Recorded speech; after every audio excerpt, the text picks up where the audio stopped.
Assalamualaikum warahmatullahi wabarakatuh.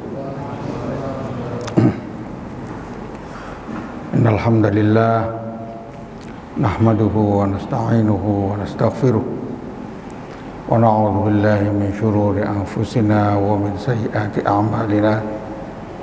May yahdihillahu fala mudilla lahu wa may yudlilhu fala hadiya lahu. Asyhadu an la ilaha illallah wahdahu la syarika lahu wa asyhadu anna Muhammadan abduhu wa rasuluh la nabiyya ba'dah. Allahumma fassalli wa sallim ala nabiyyina Muhammad wa ala alihi wa sahbihi wa man tabi'ahu da'ala. A'udzu billahi minasy syaithanir rajim. Bismillahirrahmanirrahim.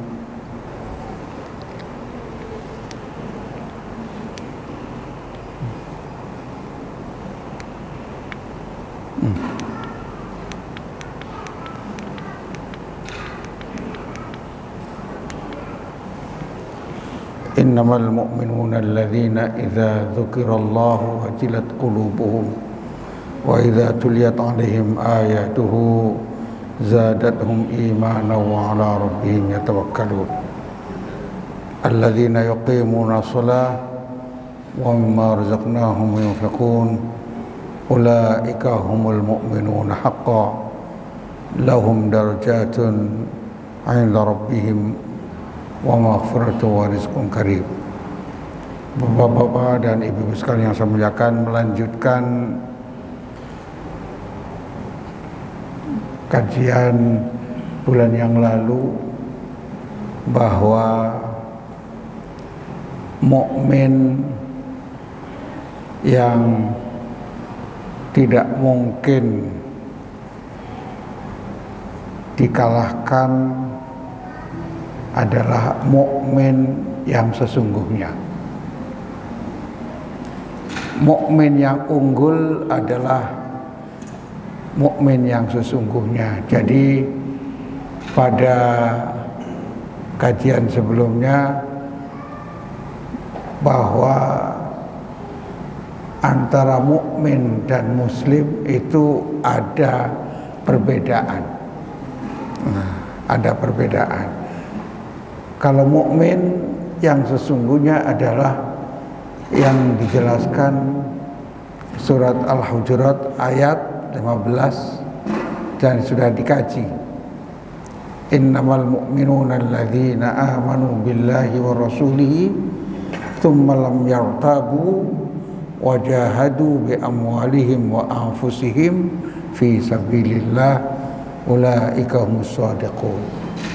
Jadi mukmin yang sesungguhnya adalah mukmin yang memang beriman kepada Allah dan Rasulnya, tidak ada keraguan sedikit pun, tsumma lam yartabu,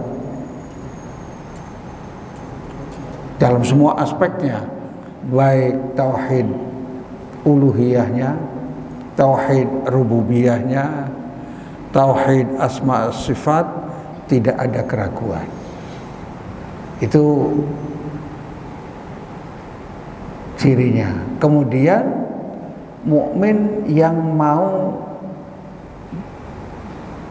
mengorbankan hartanya dan jiwanya di jalan Allah. Itu banyak mukmin yang tidak mau berkorban. Ini yang kemudian dilanjutkan pada tentang hakikat mukmin yang sesungguhnya itu bagaimana. Ya.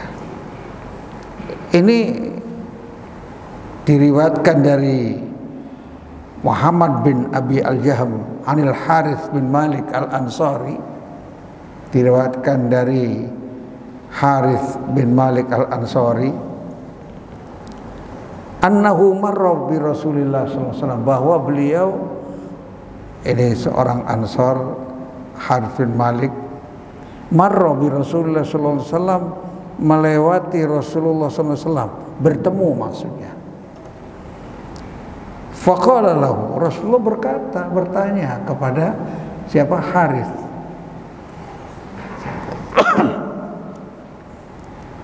kaifa asbahta ya Harith. Lihat, Rasulullah menanya lebih dahulu kepada sahabatnya. Seharusnya kalau di dalam hal ini kan istilahnya kalau salam dari yang kecil ke yang besar. Kaifa asbahta ya Harith. Anda pagi ini dalam keadaan bagaimana? Qala asbahtu mu'minan. Saya mukmin haqqan, yang sesungguhnya. Saya mukmin yang sesungguhnya.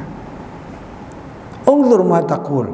Rasulullah bersabda, coba pahami apa yang kau katakan itu. Fa inna likulli syai'in haqiqatan. Sesungguhnya segala sesuatu itu punya hakikat. Ma haqiqatu imanika. Apa hakikat imanmu itu? Kalau mengatakan asbahtu mu'minan haqqan, apa hakikat imanmu itu? Faqala, siapa? Al-Harith bin Malik Al-Ansari. Azafat nafsi anid dunya. Satu, sebagai bukti keimanan saya yang sesungguhnya, jiwa saya berpaling dari dunia. Arti tidak mengejar dunia. Fa ashartu laili, maka malam-malam aku tidak tidur, hanya untuk tilawah, untuk sholat. Wa azma'tu nahari, dan siangku aku bikin dahaga, artinya puasa.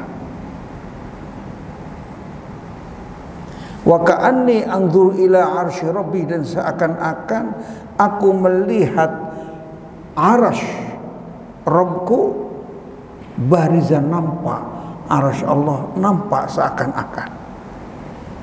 Wa ka'anni anzur ila ahlil jannah yatazawaruna fiha, dan seakan-akan saya melihat ahli surga itu sedang saling menziarahi, saling silaturahim di dalam surga. Wa ka'anni anzuru ila ahli nari yatadha'una fiha, dan seakan aku melihat ahli neraka pada kelaparan. Terbayang itu saat. Faqala, maka Rasulullah bersabda, arafta, engkau tahu hakikat imanmu. Falzam, maka tetapilah hakikat iman ini. 3 kali, salasan, arafta falzam, arafta falzam, ya Harith arafta falzam. Engkau tahu hakikat iman, maka tetapilah itu. Jadi beliau keimanannya luar biasa sampai mengatakan azafat nafsi anid dunya, bahwa jiwaku berpaling dari dunia, tidak mencintai dunia. Fa ashartu laili wa azma'tu nahari. Demikian, malamnya tahajud, siangnya puasa. Ini hakikat keimanannya. Karena ahlul iman ada 3 tingkatan. Salasu tabaqat. Mukmin itu ada 3 tingkatan. Nanti mana yang mukmin hakiki, yang layak untuk diberikan bisyarah, diberikan kemenangan. At-tabaqatul ula, tingkat yang pertama, al-mu'min alladzi 'indahu ba'dul ma'asi. Mukmin tapi masih suka maksiat. Ada sebagian maksiat. Tidak maksiat terus, ada. Ini adalah muslim. ya. Mu'minun billahi wa rasulih, iman kepada Allah dan Rasulnya, lakin indahu ba'dul ma'asi, tapi punya banyak maksiat. Fahadha mu'minun zalimun li nafsi, ini mukmin yang menganiaya diri, zalim terhadap dirinya. Muslimun zalim li nafsi, dan betapa banyak muslim yang tingkat ini disebutnya muslim. Sehingga ketika Rasulullah berkata kepada orang-orang Badui, "Qul lam tu'minu walakin qulu aslamna." Kamu belum mukmin, tapi baru muslim. Ini yang dimaksud. Mukmin tapi bermaksiat. Yang kedua, tingkatan kedua lebih tinggi. Muqtasid, pertengahan. Istiqomah ala dinillah wa addal faraid. Dia istiqomah dalam agamanya, melaksanakan semua yang fardu, wabta'ada 'anil maharim, menjauh yang diharamkan. Yang diharamkan jauh. Lakin laisa 'indahul musabaqah al-katsira ila ta'at, tetapi tidak memiliki greget untuk bersegera melakukan ketaatan. Ada azan, panggilan, tenang-tenang saja, makan, main game, ya. Ada banyak ngobrol, ada azan, panggilan. Sebab orang yang dipanggil oleh Allah melalui muadzin hayya 'alas shalah, kemudian kayak budak itu di akhirat itu dipanggilnya dengan kasar. Tetapi orang-orang yang ketika ada pendengaran azan langsung mencoba untuk bersegera. Ini mukmin lurus, tapi nggak punya greget untuk berjuang.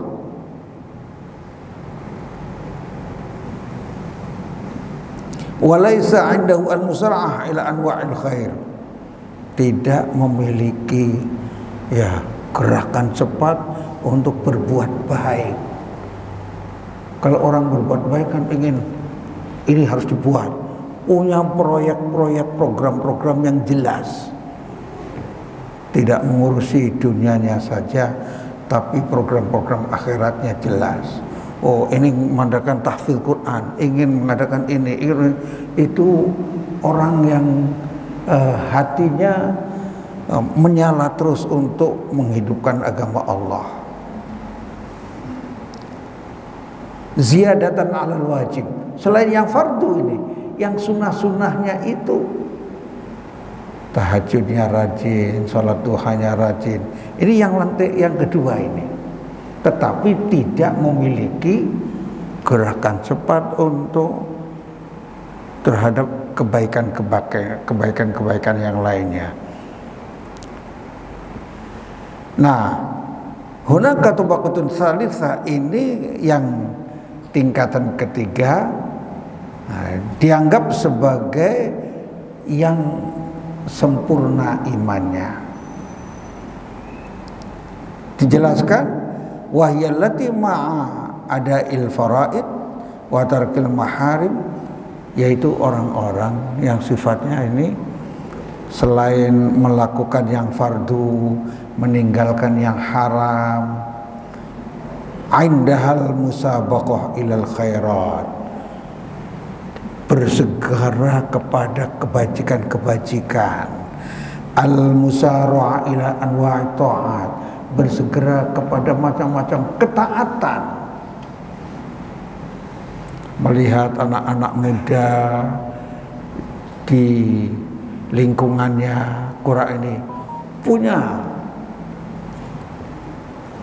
keinginan untuk bagaimana anak muda itu dikelompokkan untuk lebih baik, diajak program-program yang lebih baik, ada memiliki keinginan untuk lebih cepat berbuat baik. Ada undangan untuk Idul Adha ini kan 10 hari pertama Dzulhijjah ini kan paling afdol. hari-hari yang paling afdol secara mutlak itu adalah 10 hari pertama Dzulhijjah, lebih dari 10 hari terakhir dari Ramadan. Ketika dijelaskan tentang itu, langsung ada yang bersegera, ya, kambing sini dan seterusnya bagi yang punya.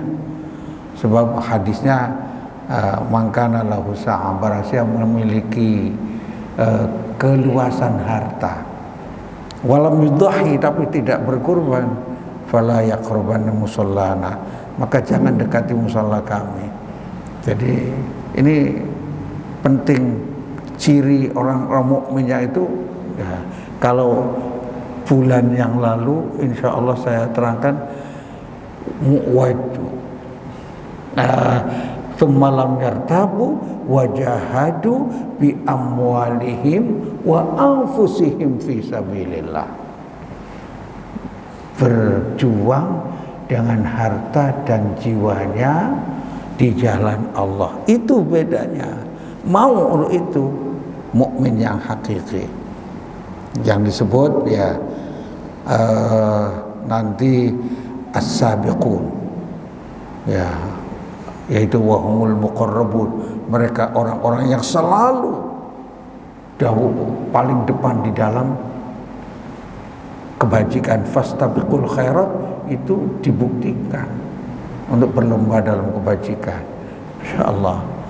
Ya, kalau sahabat-sahabat dulu ketika mau mengirim tentara ya dalam perang Tabuk, semua sahabat diminta untuk memberikan sedekahnya, tabarruknya, berlomba. Sampai Umar berkata dalam hatinya, selama ini saya bersedekah selalu kalah oleh Abu Bakar, maka sekarang akan saya bawa untuk sedekah dalam perang ini separuh harta saya. Hartanya separuh untuk berjuang di jalan Allah. Ternyata Abu Bakar datang membawa seluruh hartanya. Insyaallah. Itu sabiqun bil khairat, ya, yang disebutkan di dalam surat Fatir itu, faminhum zalimun li nafsi. Ini orang yang bermaksiat, mukmin tapi bermaksiat. Wa minhum muqtasid, orang yang lurus melaksanakan kewajiban, meninggalkan yang haram, tapi tidak memiliki greget untuk berjuang. Dan ini banyak. Wa minhum sabiqum bil khairat, tetapi ada di antara mereka yang selain melaksanakan kewajiban yang fardu, yang sunnah, tetapi yang untuk al khairat, bajikan selalu paling depan mujahadahnya, insyaallah. Ya, Allahumma ja'alna minhum. Ya, mudah-mudahan kita dijadikan termasuk orang-orang yang bukan sekedar menunaikan yang fardu, meninggalkan yang haram, tapi juga senantiasa menjadi pionir-pionir kebajikan. Yang pada kajian beberapa tahun yang lalu, ya, ingat saya pernah menyampaikan minan nasi, di antara manusia, inna minan nasi, sesungguhnya sebagian manusia, la unasan, ada orang-orang, mafatihul khair, menjadi pembuka kebajikan, maghaliq lisyar, dan penutup kejahatan. Ada manusia yang begitu, kebaikannya banyak, tapi kejahatan-kejahatan mencoba dia tutup. Tapi ada juga yang mafatih syarr, maghaliq lil khair, yang membuka kejahatan, membuka kasino, membuka ini itu dan seterusnya, tetapi kebajikan-kebajikan ditutup. Nah, kemudian Rasulullah, fatuba liman kana fi yadihi mafatihul khair, berbahagialah yang pada tangannya bisa membuka pintu-pintu kebajikan.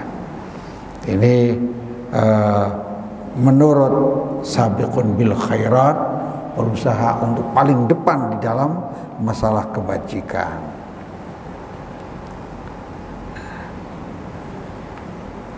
Karena kalau kita perhatikan ayat-ayat ini dalam Al-Quran,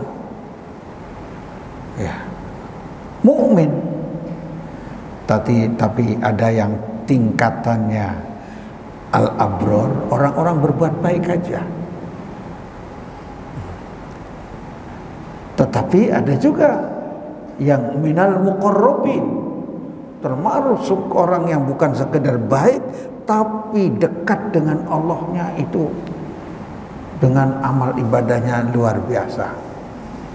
Sehingga ada yang menyebutkan al-abror itu adalah termasuk al-zalim nafsah, yaitu yang menzalimi dirinya dengan melakukan kemaksiatan.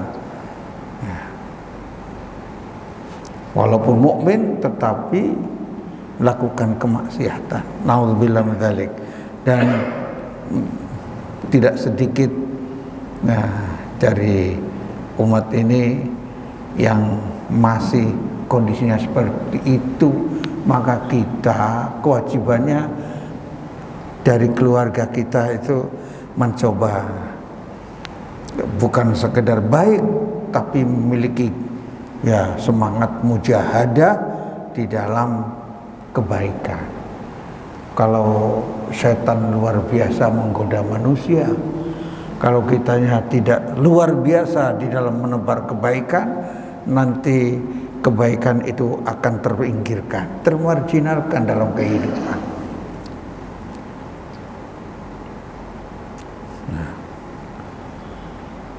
Orang yang demikian,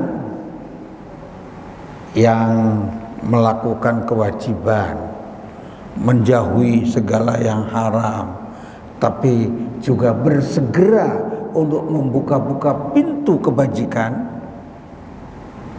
fahaula'il ladzina humul mu'minuna haqqan, mereka sebenarnya yang mukmin yang hakiki. Ya. As-sabiquna bil khairat, orang-orang yang senantiasa paling terdepan dalam bidang kebajikan. Ini termasuk yang paling tinggi. Sehingga ayat yang saya bacakan di atas, innamal mu'minuna alladzina idza dzukirallahu wajilat qulubuhum, manusia-manusia yang kalau disebut nama Allah bergetar hatinya. Ya, tidak harus ya ini bertingkat-tingkat bergetar hatinya, minimal ketika ada Allahu Akbar, Allah lah yang memberi banyak rezeki kepada kita, yang memberikan kehidupan, yang memberikan kesehatan. Kemudian kesehatan yang diberikan oleh Allah untuk apa? Ada yang untuk menentang ajaran agama Allah. Seharusnya bergetar.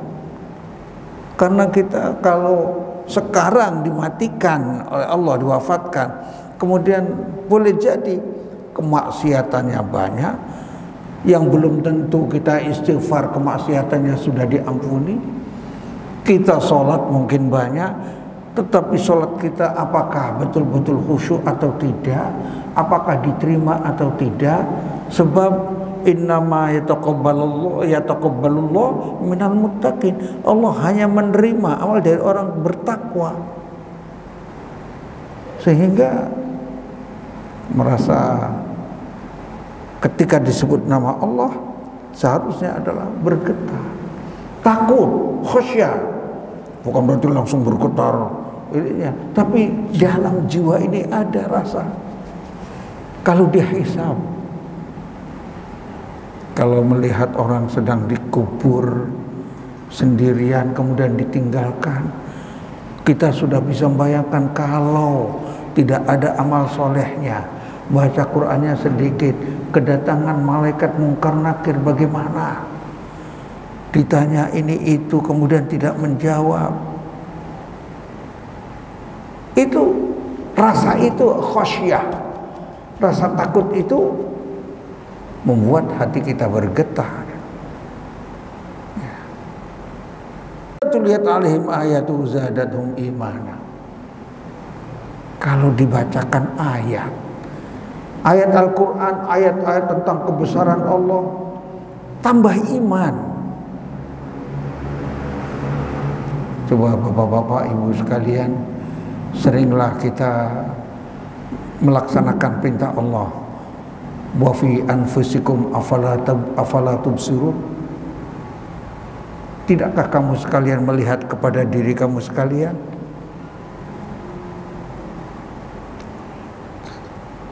Kalau jantung setiap hari memompa, berapa galon yang dipompa dari darah, memompa ke seluruh pembuluh-pembuluh darah, dan pembuluh darah panjangnya ratusan kilometer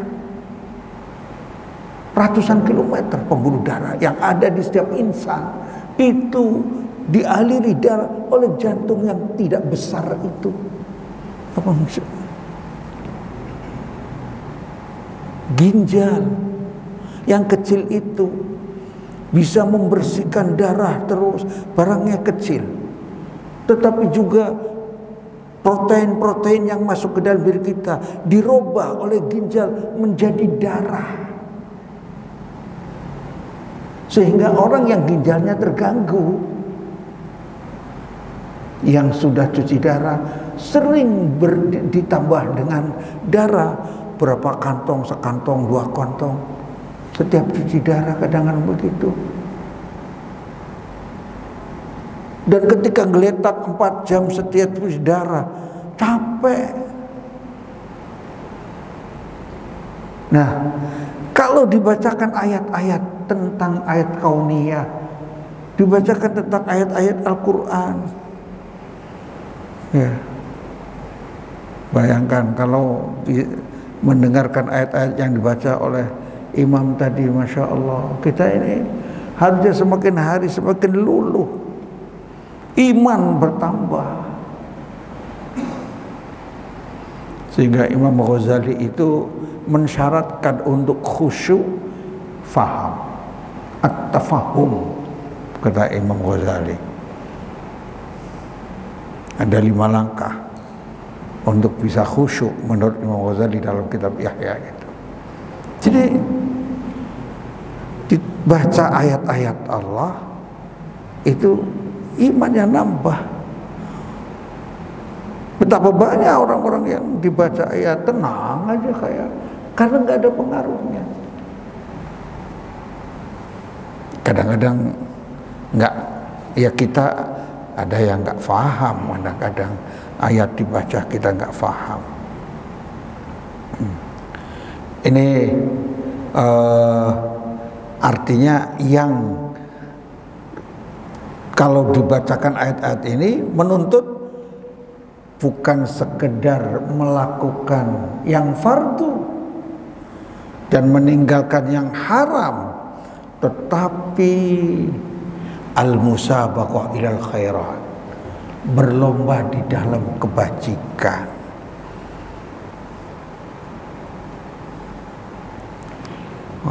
Yang pertama, ini makna-maknanya itu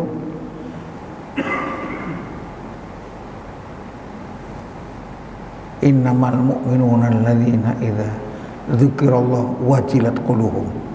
Ketika berzikir juga kita zikrullah, kita ingat Allah, kita istighfar, kan?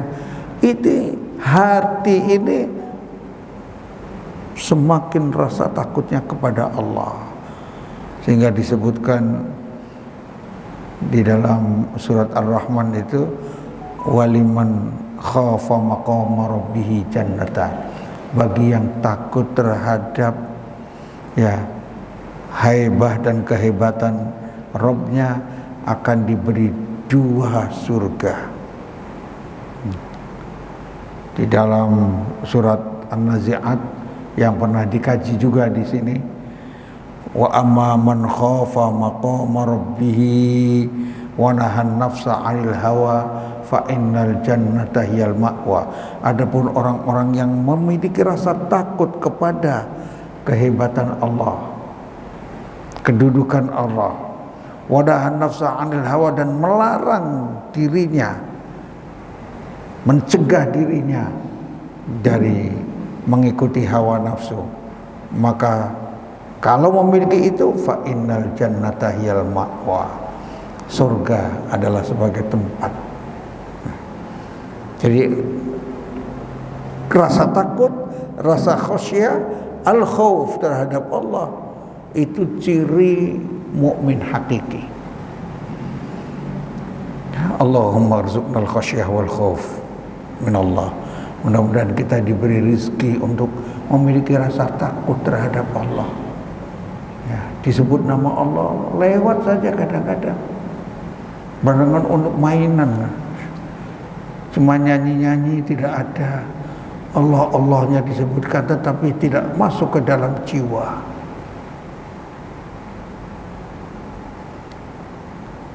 Kita sholat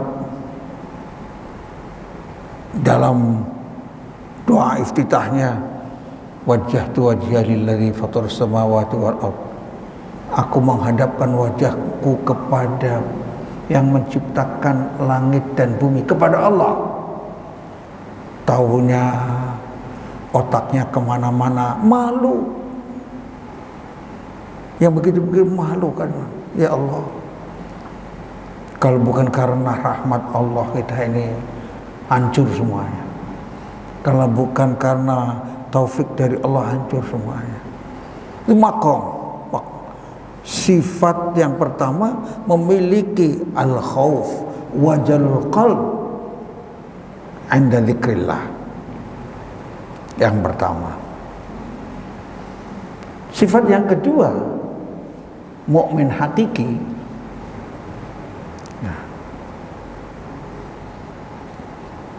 adalah ziyadatul iman.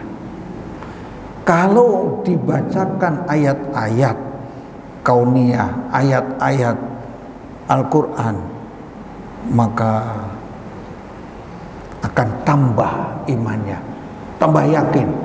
Jangan orang-orang barat yang malahan kemudian yakin benar gara-gara tahu tentang ada iddah, masa iddah. Muslim, seorang mukminah, perempuan mukminah itu kan kalau ditinggal mati suaminya ada iddahnya, arba'ata asyhuri wa asyra. Ada masa iddah, masa nggak boleh nikah, harus menunggu. Orang dicerai juga harus menunggu iddah.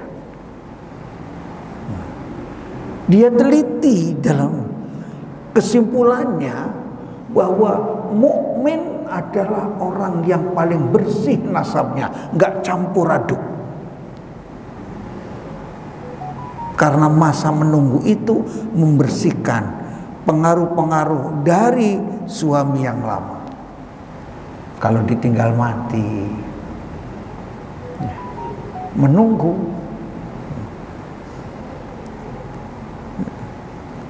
Wa fil Qur'ani kunuzun la tufna wa huwa alladzi la tazigh bil ahwa.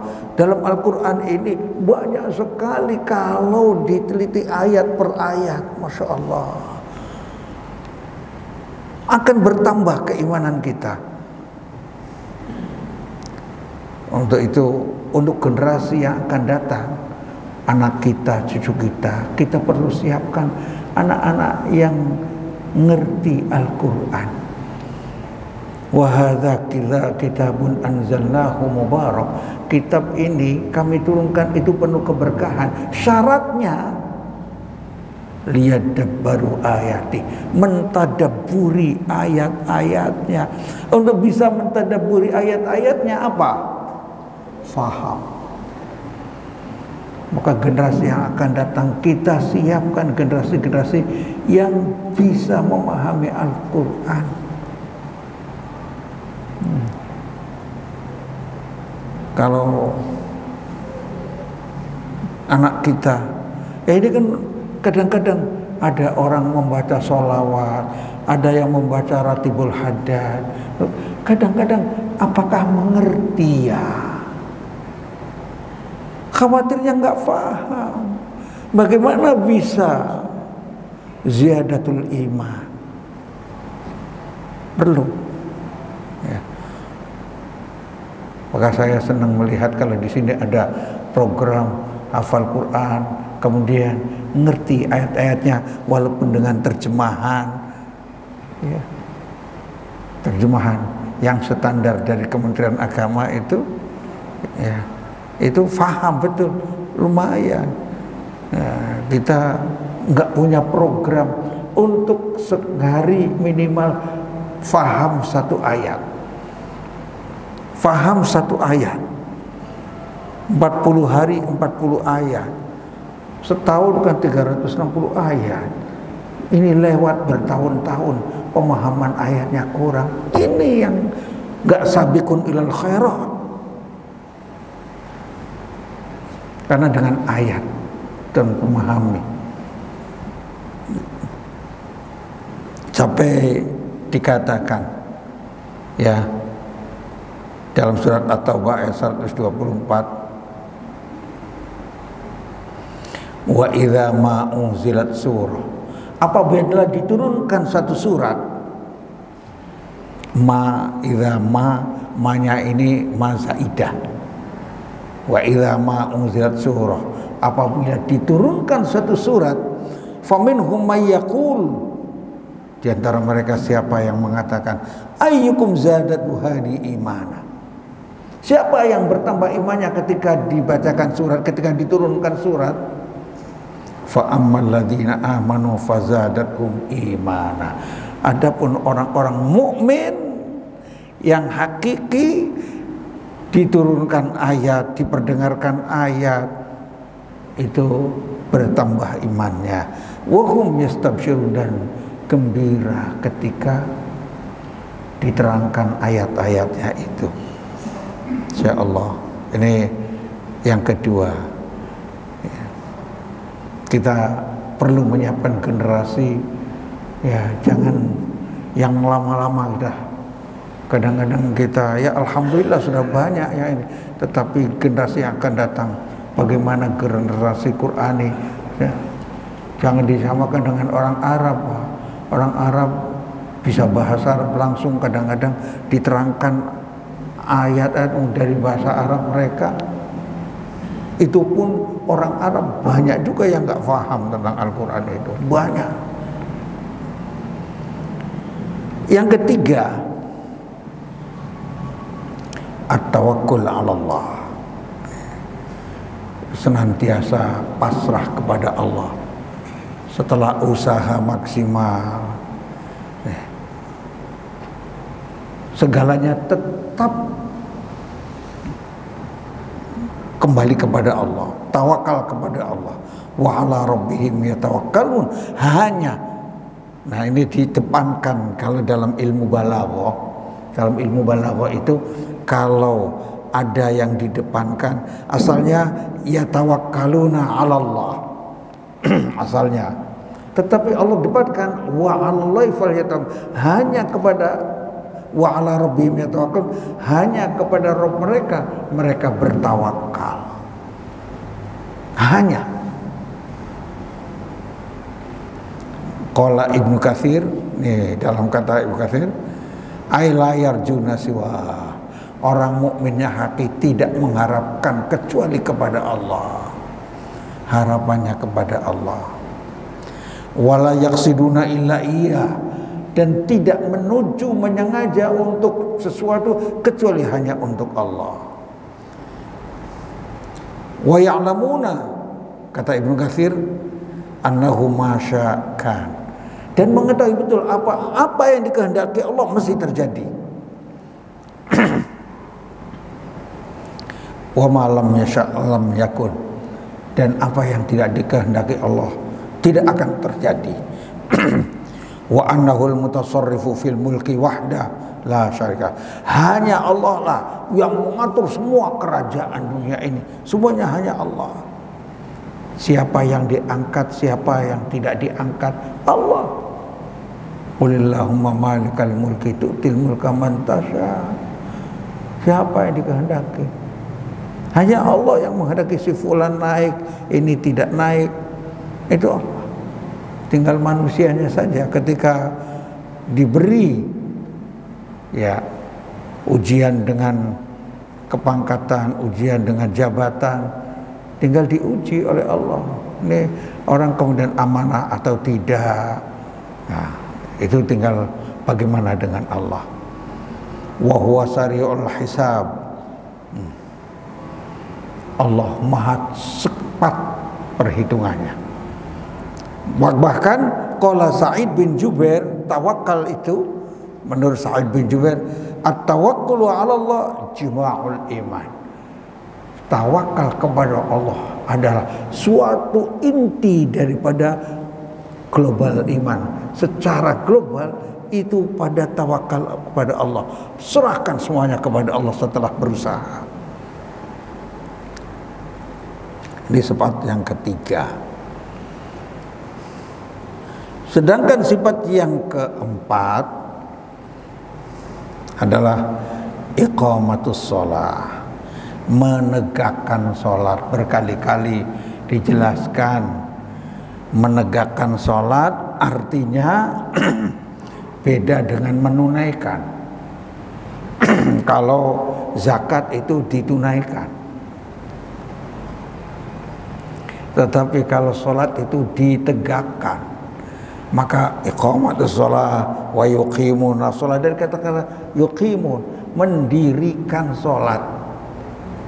Mendirikan sholat artinya toharohnya benar ya, bagus. Kalau toharoh kita itu dicek kembali, lihat buku, lihat kitab-kitab fikih, dicek kembali, adakah yang salah dari wudhu kita. Wudhu toharohnya benar, kemudian syaratnya penuh dalam sholat, rukunnya dikerjakan dengan baik dalam sholat, gitu, tegak. Kemudian bukan sekedar tegak saat sholatnya, setelah sholatnya pengaruhnya tegak. Pengaruh sholatnya itu, pengaruh sholat adalah apa? Kita tetap jauh dari fahsya, jauh dari kemungkaran. Maka mukmin itu yang lurus tadi selalu jauh dari fahsya, selalu jauh dari kemungkaran ya. Ini menegakkan sholat. Yang terakhir adalah al-infaq mimma razaqahumullah. Ciri yang kelima, mau berjuang di jalan Allah dengan hartanya ya. Apalagi cuma sekedar berkurban ya, berbuat baik selama 10 hari pertama Dzulhijjah, ringan. Nah, karena harta ini milik Allah hakikatnya, ini dititipi ke kita, itu tinggal kita bagaimana mentasarrufkan. Setiap pagi kita sedekahnya jelas, zakatnya perhitungannya jelas, jangan sampai ada harta yang tidak dizakati dan seterusnya. Inilah ciri-ciri mukmin, dan dihubungkan dengan surat Al-Hujurat ayat 15, wajahadu bi amwalihim wa anfusihim ya. Ini diantaranya berjuang dengan harta dan jiwanya di jalan Allah Subhanahu wa taala. Baik Bapak Ibu yang saya muliakan, mudah-mudahan kita diberi karunia oleh Allah, ditolong oleh Allah untuk menjadi mukmin yang sesungguhnya, mukmin yang memiliki sifat-sifat yang dijelaskan Al-Qur'an seperti yang saya jelaskan tadi. Aqulu qouli hadza wa astaghfirullah li wa lakum wa'afu minkum. Assalamualaikum warahmatullahi wabarakatuh.